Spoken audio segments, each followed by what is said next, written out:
Hello and welcome back to another episode of the Debatable Discussions podcast.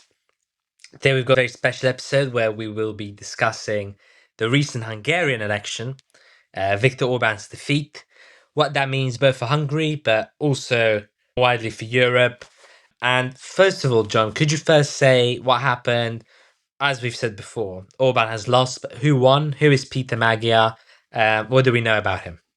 So yes, as you're describing there, Diane, on the 12th of April 2026, obviously this year, Orban lost the 2026 Hungarian parliamentary election to the TISA party led by Peter Magyar. Apologies for any sort of slightly butchered pronunciation. So Orban has been leading Hungary as its prime minister since 2010. He, between 2010 and 2026, had won 3 elections, winning what they call super majorities, so sort of a big win, a big victory. These elections have got their own sort of controversy attached. Some accuse him of ballot rigging, election rigging as well. But prior to the period, he had won, to be frank, 3 national elections, leading the Fidesz party, Christian far-right nationalist, sort of soft Eurosceptic party. However, Orban came to be, especially in the UK, heavily criticised. We rightly viewed him as being very sort of leading a very illiberal democracy, having quite autocratic, extreme far-right and almost Christian nationalist tendencies. However, as I said, on the 12th of April, Peter Magyar, another right-wing Hungarian politician, however, not Eurosceptic. Unlike Orban, interestingly, Orban was sort of characterised by being a big Eurosceptic against European funding for Ukraine. Magyar, however, is a sort of victory for Ukraine because he's far more cooperative towards working with the EU, which is very important in the case of the Russia-Ukraine war. But he's got an interesting story, as I'm sure you'll touch on, Diane. He was a member of Orban's Fidesz party. However, he resigned in 2024 over a sort of corruption scandal. Yeah. However, it's interesting that he sort of came to influence through this Fidesz party of Viktor Orban, which was frankly quite successful. Orban, prior to becoming prime minister in 2010, led Hungary between 1998 and 2002. But it's really over these last few years, since 2010, that Orban's sort of almost characteristic style has emerged. This style which made him so popular with JD Vance and Trump. Just a few days before the Hungarian election, Vance was over in Budapest, an event which apparently most Hungarians, and I can sort of understand this, had basically no interest in at all. However, Vance seemed to quite like sort of Orban's far right wing, very sort of socially Christian policies, one could say. Things like restricting LGBTQ rights, banning same-sex adoption, and other Christian nationalist policies. So, Dan, what do you think of Orban's recent defeat? It's fairly monumental for Europe in terms of this sort of rise of the far right, one could say, but also it's got, as I mentioned, very large implications on the Russia-Ukraine war. Yeah, I think, just to make it clear, I think Peter Magyar is more pro-Ukraine. Yeah, definitely, yeah. However, he's not fully pro-Ukraine. So he's pro-Ukraine in the sense of, not blocking EU referendums and EU votes in the parliament that Orban has done with veto again and again and again. But he is against fast-tracking the application to join the EU for Ukraine. Oh, wow. He's against that. I'm not sure his stance on specific funding, but he does seem to be more friendly. But the main thing actually about Peter Magyar that you've mentioned is that he used to be in Orban's party as well as his ex-wife. I think that actually does say a lot about sort of where he stands. Just like Orban, he is quite big on national identity. And we were talking about this earlier, why that may be. There is no sort of, Hungarian politics does seem to be quite right-wing and quite conservative in a way, socially especially. I think that does have to do something with the fact that they are the only nation in Europe that isn't sort of near others. So, for example, they're not Slavs, they're not Latins, they're not Germanics, and therefore they sort of find themselves to be quite alone. And I think for that reason, because they're so unique and the language is so unique and everything, the sort of ethnic population makeup is so unique, there is this sort of large current to preserve it. It is interesting to see how it goes sort of from a conservative far right party to a conservative right wing party.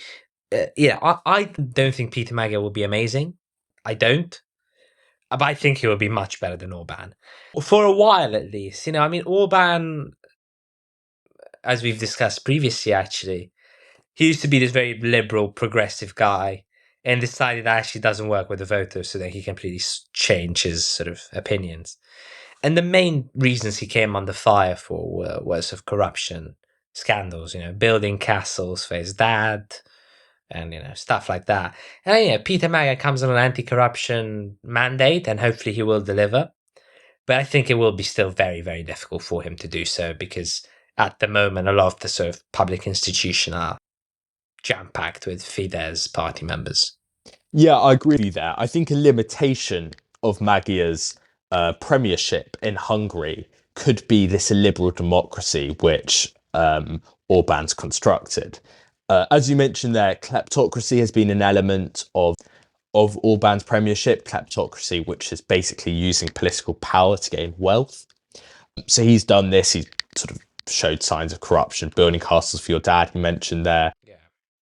Similarly, there's a huge overlap between the state's resources and Fidesz, his own party's resources. Similarly, the media, this is one of the first things they mentioned on the BBC when I discovered about this event, but the media is owned effectively by oligarchs who are totally aligned with Orban. So it's going to be difficult for Magyar to work out his situation in the media, seeming that they're so aligned to the far-right message of Orban and this almost kleptocratic state Orban has constructed, which benefits these media oligarchs. So I think there will be difficulties for him there. I also find it quite interesting what you said there about the Russia-Ukraine war, because I didn't know that about him.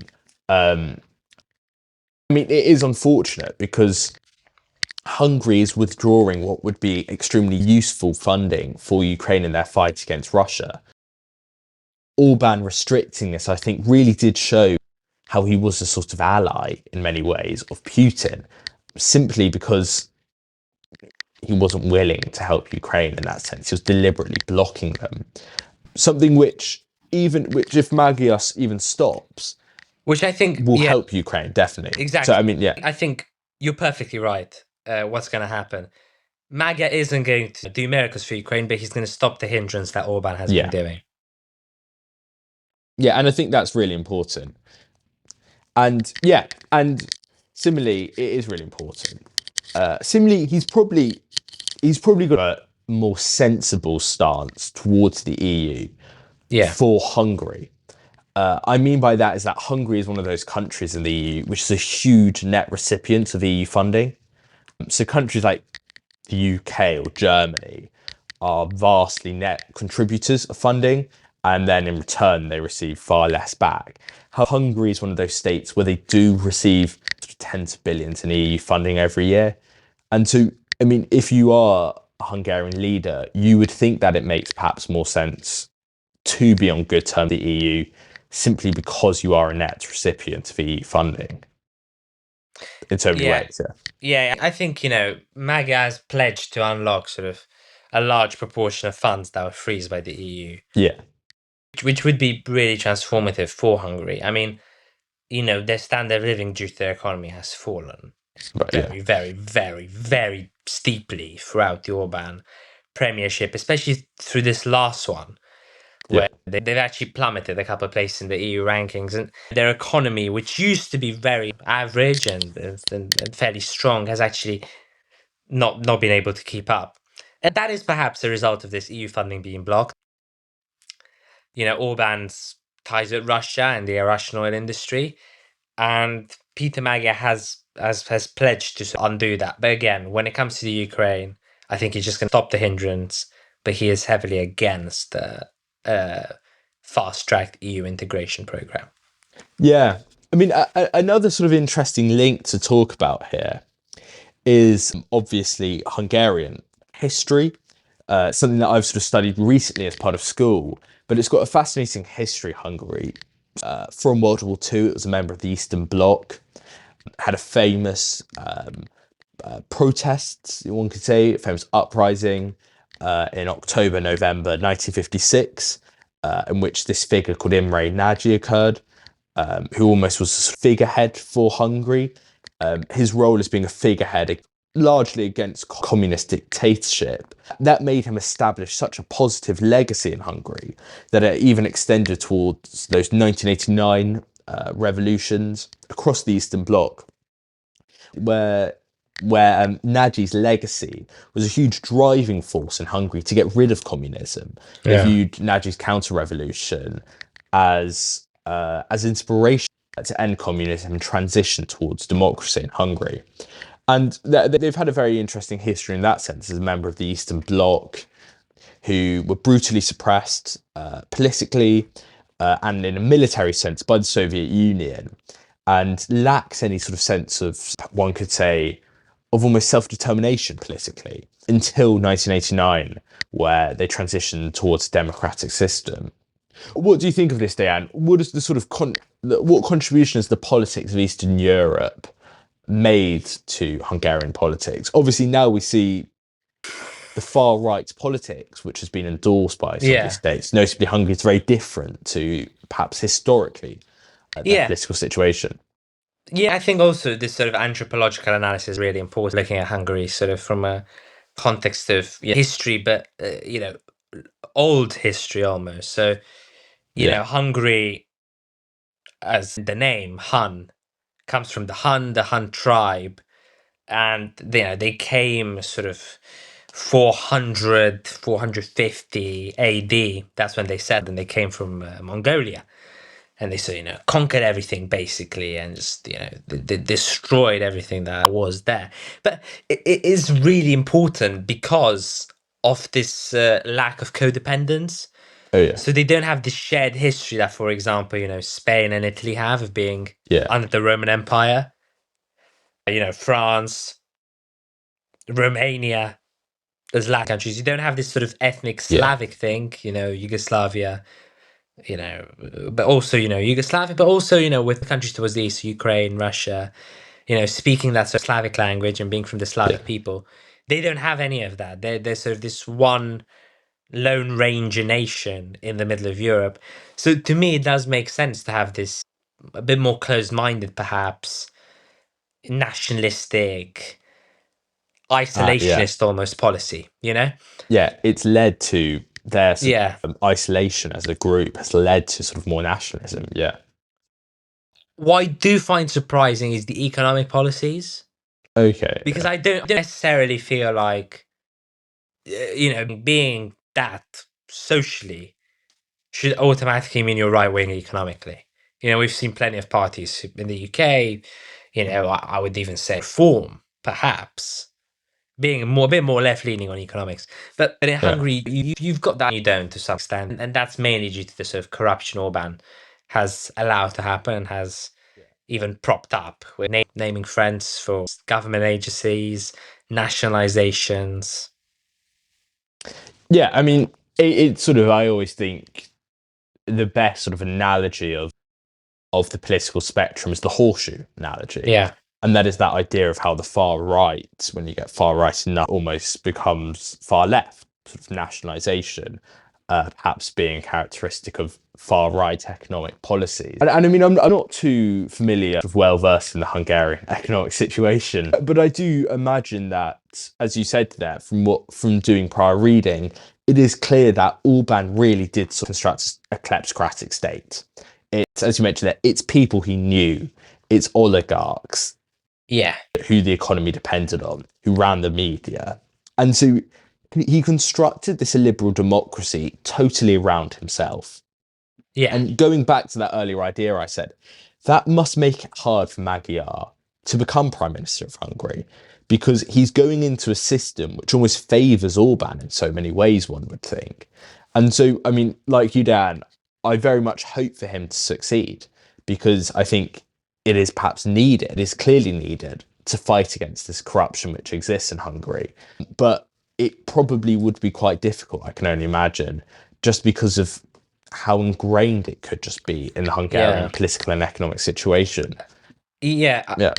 I think actually he does have a sort of slight advantage though, which that he used to be in Orban's close circle. Yeah. Yeah, he used to be there, and I think he knew these people. He was friendly with them, so at least I think he knows what he's getting himself into quite well. And he's not this Jimmy Carter like figure who's just entered mainstream high profile politics, who's going to get eaten alive by Washington, e.g. Budapest. He's quite a seasoned politician who used to be in Orban's close circle, and he used to be at the EU Parliament for a while. So I think from that respect, he's probably as prepared as one can be. But again, it will be difficult. It's Orban in the last 16 years, he's heavily centered the state on on his persona, and this as you said, is an oligarchy. Nationalizations of banking, of pension schemes, took over pension schemes, the energy sector, media, as well, as you've previously mentioned. So I think it's going to be a challenge, but we'll see how it goes. And I think one thing that hopefully happens is a sort of term limit thing, because Hungary, although they operate in a presidential and prime ministerial system, such as, for example, France, the difference is that in Hungary, the prime minister has the power and the president really doesn't. Whilst in France, again, it's the other way around, and the president's got a term limit. Yeah. I don't think the prime minister does.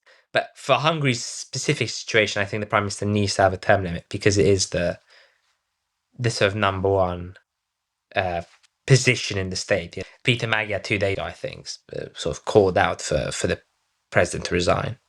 Yeah, and I think the idea of a term limit I find quite convincing. I think term limits for presidents and prime ministers can be a very good idea. When one thinks of examples like Hungary, it can prevent illiberal, slightly autocratic states from forming.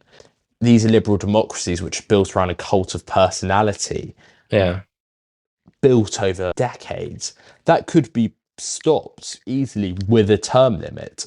Obviously, leaders in the past have found ways round sort of constitutions, but it would be a barrier to states like Orban's Hungary forming. I mean, I remember in the BBC reporting of it, they said that when you enter Hungary, there's effectively pro-Orban propaganda everywhere. Yeah. Which shows how he constructed this cult of personality, sort of another fascinating historical idea in many ways. But a term limit would sort of hamper things like that. That's why I think, I mean, we're seeing it in the States. If it wasn't for that two-term limit, I mean, I'd be even more terrified than I am with Trump at the moment. Yeah. Because, I mean, the thought of him for another 4 years would just be slightly terrifying. So, yeah, I do think it can be very good at term limits. And hopefully he manages to deliver, but I guess we'll see, and we'll comment along the way. Some some difficulties will happen, I'm sure, but hopefully he manages to get past them. Yeah, but fingers crossed. This is the episode. So if you enjoyed it, please, we covered this topic in a previous episode with Mark Leonard. Yeah. So do give that a listen, about sort of who Orban actually is, and sort of his rise to power. But if you enjoyed it, do leave us a comment, leave us a like, and let us know what you'd like to hear from us in the next couple of weeks. Philosophy, history, politics will take as it goes. But if there are any requests, we would really like to know them. Yeah, yes, please. Do please engage the podcast in any way. Like, comment. We'd love to get to 100 subscribers on YouTube as well soon. Any way you can, please do comment, like, share the podcast, and say what you want. I think we're always trying to come up with new ideas, especially as we approach the summer. So yeah. See you then. Thank you. See you next week.